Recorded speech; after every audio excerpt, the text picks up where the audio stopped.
जिले की हर खबर सबसे पहले आप तक पहुंचाने का वादा,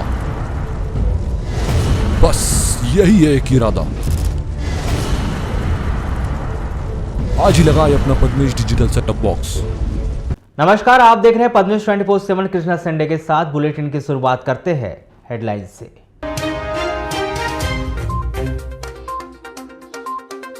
आपस में टकराई 3 मोटरसाइकिलें, घटना में एक व्यक्ति की मौत, 5 घायल। पहले चरण के पंचायत चुनाव के लिए नामांकन प्रक्रिया हुई समाप्त। ओबीसी वर्ग को छोड़कर अन्य वर्ग के प्रत्याशियों ने भरा नामांकन।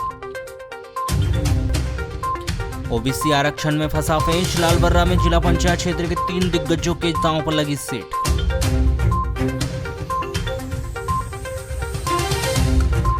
वारासोनी जनपद पंचायत क्षेत्र में नामांकन की अंतिम तारीख हुई समाप्त। जिला पंचायत और जनपद पंचायत के 7 प्रत्याशी रहे वंचित। अफवाह फैलाने के मामले में नगरपालिका ने 8 कर्मचारी को जारी किया नोटिस, सेवा समाप्ति की दी चेतावनी। मतदान प्रशिक्षण से गायब मिले 18 कर्मचारी को थमाया गया नोटिस, 3 वेतन वृद्धि रोकने पर हो रहा है विचार। मध्य प्रदेश शासन स्कूल शिक्षा विभाग के द्वारा जारी किए गए वार्षिक कैलेंडर के अनुसार 25 दिसंबर से 31 दिसंबर तक शीतकालीन अवकाश घोषित किया गया है, जिसके मुताबिक 25 दिसंबर से 31 दिसंबर तक स्कूली छात्रों और शिक्षकों के लिए शीतकालीन अवकाश घोषित किया गया है। तो वहीं 1 मई से 16 जून तक स्कूली विद्यार्थियों के लिए ग्रीष्मकालीन अवकाश घोषित किया गया है। इसमें शिक्षकों के लिए 1 मई से 16 जून की जगह केवल 9 जून तक ग्रीष्मकालीन अवकाश रहेगा। स्कूल शिक्षा विभाग के द्वारा जारी किया गया यह आदेश शासकीय और निजी दोनों स्कूलों के लिए समान रूप से लागू होगा। मध्य प्रदेश शासन स्कूल शिक्षा विभाग द्वारा 7 अक्टूबर 2021 को अवकाश से संबंधित एक परिपत्र जारी किया गया था, जिसमें शीतकालीन अवकाश 25 दिसंबर 2021 से 31 दिसंबर 2021 तक घोषित किया है, जिसमें विद्यार्थी और शिक्षकों के लिए ग्रीष्मकालीन अवकाश में 1 मई 2022 से लेकर 16 जून 2022 तक के विद्यार्थियों के लिए अवकाश रखा गया है तथा 1 मई से लेकर के 9 जून 2022 तक के शिक्षकों के लिए अवकाश घोषित किया। भरवेली थाना के अंतर्गत ग्राम हीरापुर से खेत लौट रही एक महिला को बंदर ने हमला करके घायल कर दिया। घायल महिला गंगाबाई बनोटे 50 वर्ष ग्राम अमेड़ा थाना भरवेली निवासी को जिला अस्पताल बालाघाट में भर्ती किया गया है। 20 दिसंबर को सुबह गंगाबाई खाना लेकर अपने घर से हीरापुर अपने अधिया के खेत गई थी और खाना देकर 12 बजे गंगाबाई खेत से पैदल अपने घर अमेड़ा लौट रही थी।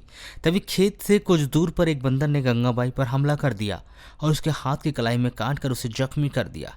घायल गंगाबाई को उसके परिजनों ने जिला अस्पताल बालाघाट लाकर भर्ती किया है।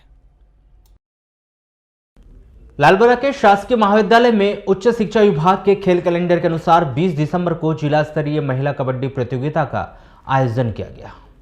एक दिवसीय जिला स्तरीय कबड्डी प्रतियोगिता में जिले के 9 महाविद्यालयों के महिला कबड्डी टीम शामिल हुई और अपने खेल का उत्कृष्ट प्रदर्शन किया। कबड्डी प्रतियोगिता का फाइनल मैच लालबर्रा व परसवाड़ा महाविद्यालय के महिला टीमों के मध्य खेला गया, जिसमें परसवाड़ा की टीम के खिलाड़ियों ने अपने खेलों का उत्कृष्ट प्रदर्शन कर फाइनल मैच जीत लिया और लालबर्रा महाविद्यालय की टीम उप विजेता रही। 22 दिसंबर को छिंदवाड़ा में होने वाली संभाग स्तरीय कबड्डी प्रतियोगिता में जिले स्तरीय कबड्डी प्रतियोगिता के चयनित महिला खिलाड़ियों के द्वारा जिले का प्रतिनिधित्व करेंगी।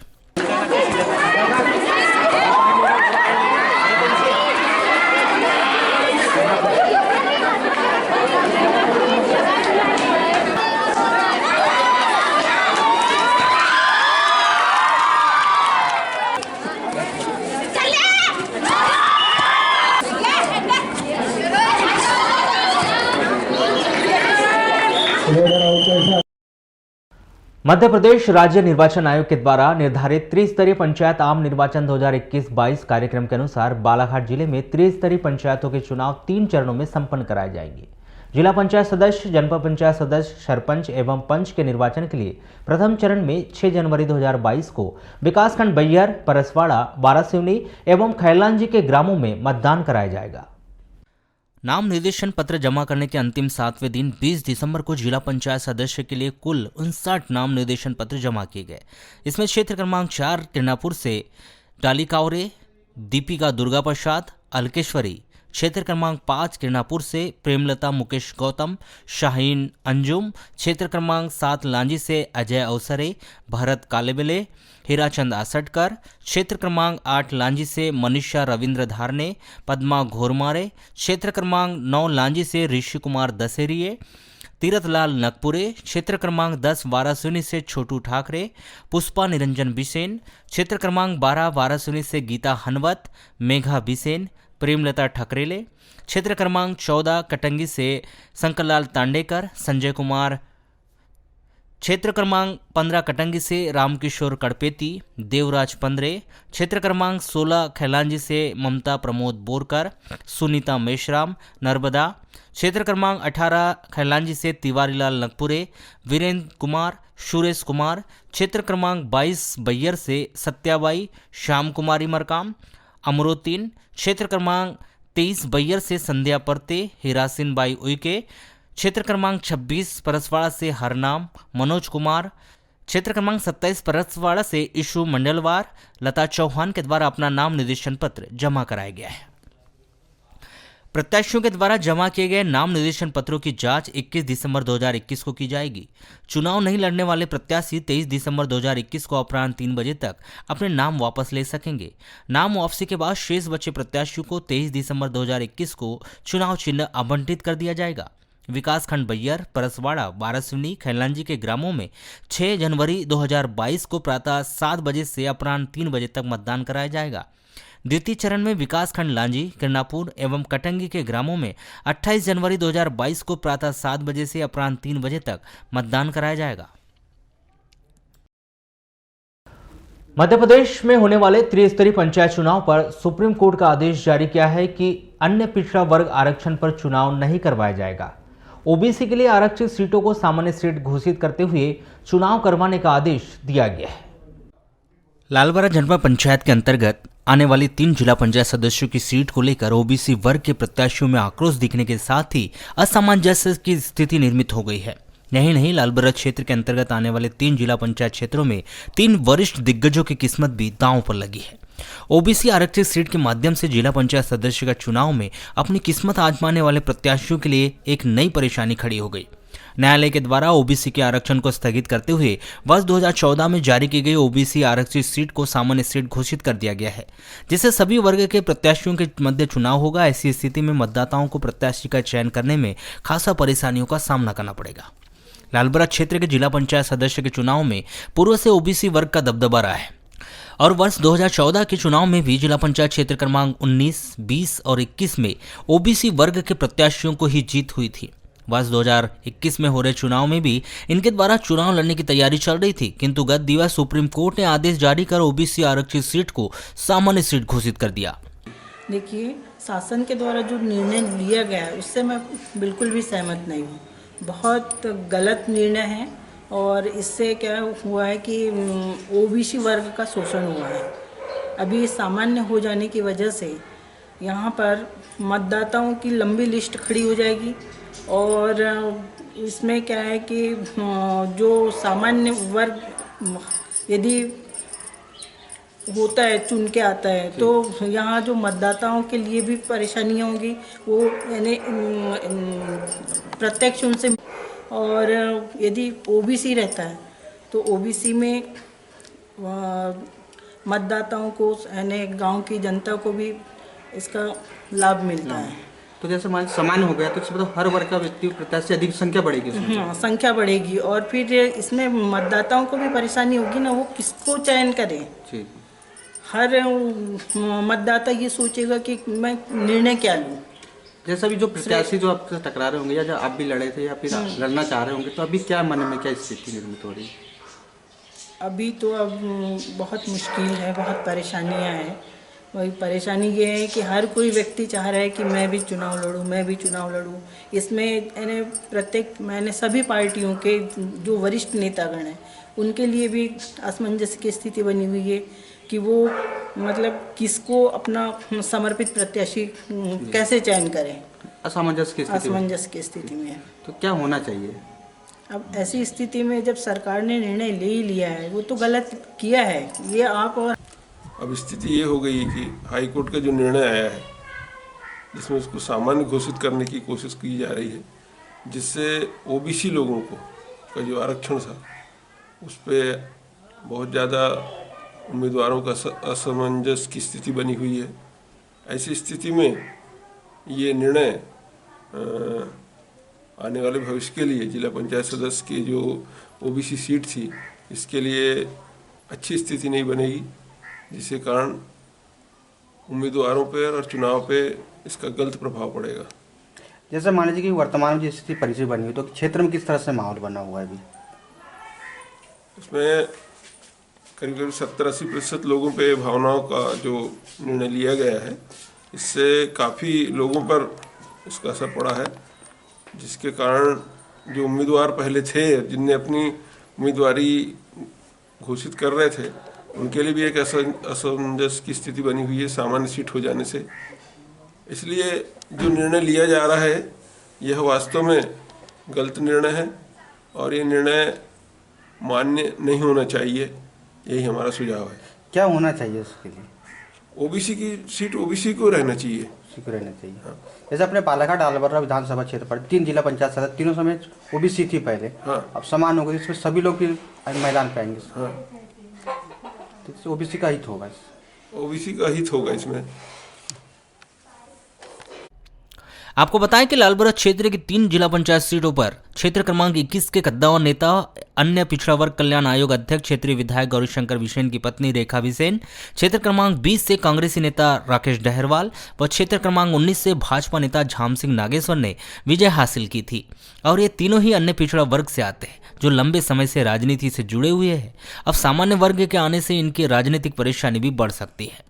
लालबरगढ़ जनपद पंचायत में त्रिस्तरीय पंचायत चुनाव तृतीय चरण 16 फरवरी को संपन्न होना है, जिसमें सामान्य आरक्षित को छोड़कर अन्य स्थानों पर चुनाव होंगे, जबकि लालबरगढ़ क्षेत्र को छोड़कर जिले के अन्य 7 विकासखंडों में 20 दिसंबर को नामांकन फॉर्म दाखिल करने का अंतिम दिन था और लालबरगढ़ में आगामी 30 दिसंबर से नामांकन की प्रक्रिया शुरू होने वाली है।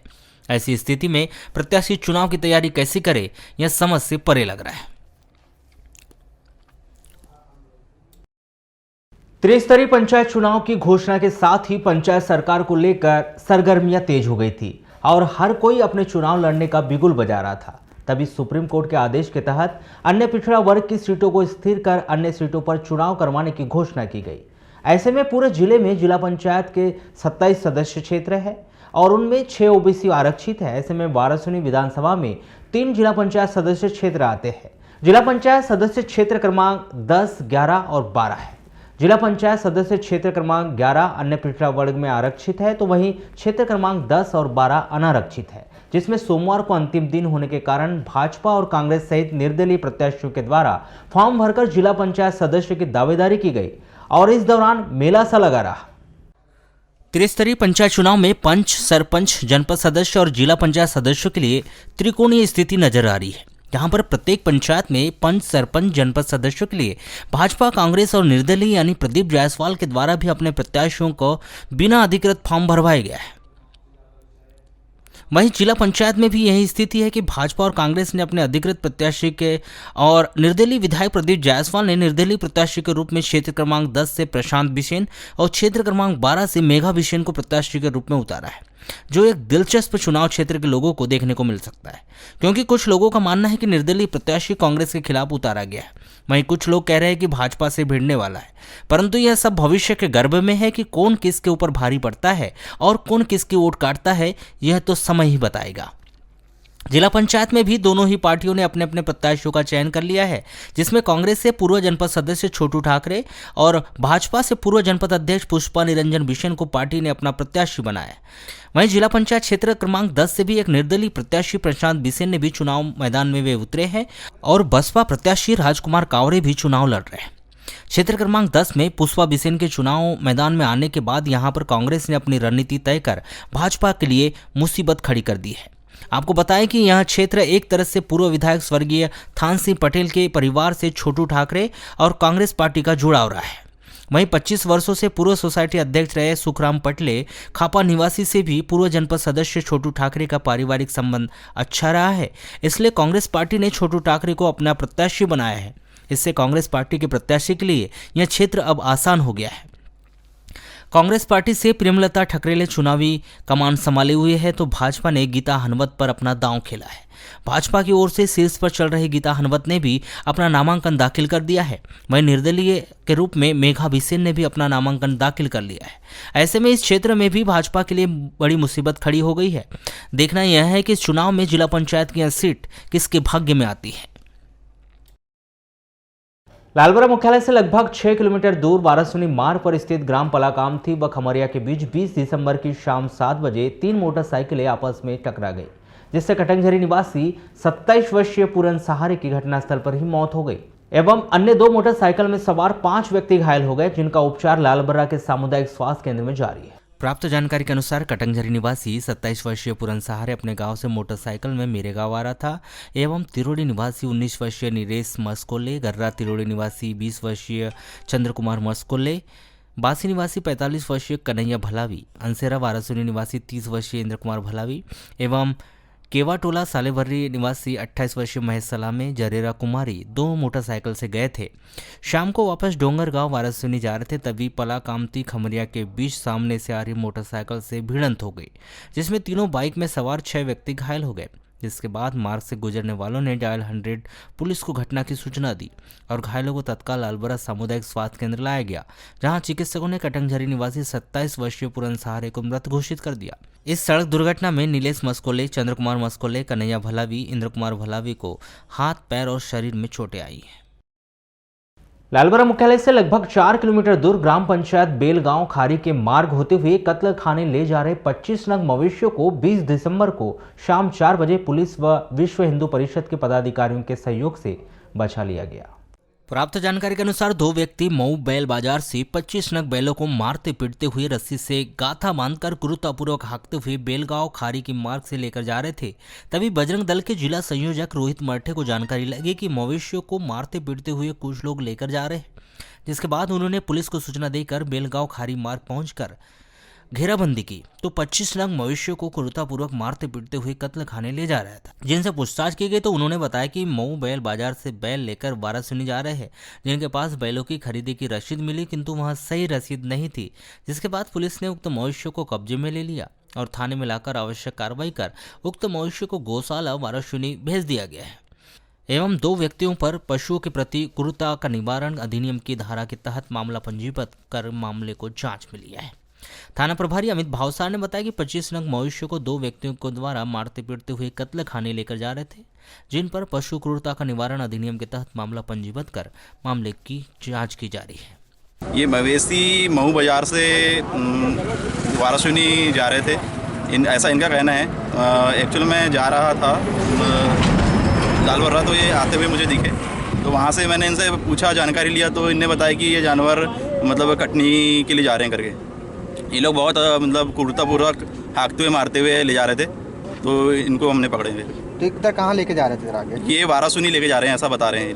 तो वारासुनी से कहाँ जाएगा? महाराष्ट्र राज्य में? ये महाराष्ट्र राज्य में जाता है, जो कटनी के जानवर है, नागपुर मवेशी खाना जाता है, जहाँ पे कटते हैं। कत्ल खाने लेके जा रहे हैं? कत्ल खाने लेके जा रहे हैं। तो कितने नंग है इसमें? इसमें है 25 नग है और 26 की चिट्ठी है इनके पास, लेकिन वो चिट्ठी भी नकली है। और ऐसा बताया जा रहा है कि एक जानवर बोले छूट गया कहीं पे, मतलब बीमार पड़ गया था, तो अभी कहाँ लेके जा रहे हैं? अभी इनको थाने लेके जा रहे हैं हम लोग, लालबरा थाने।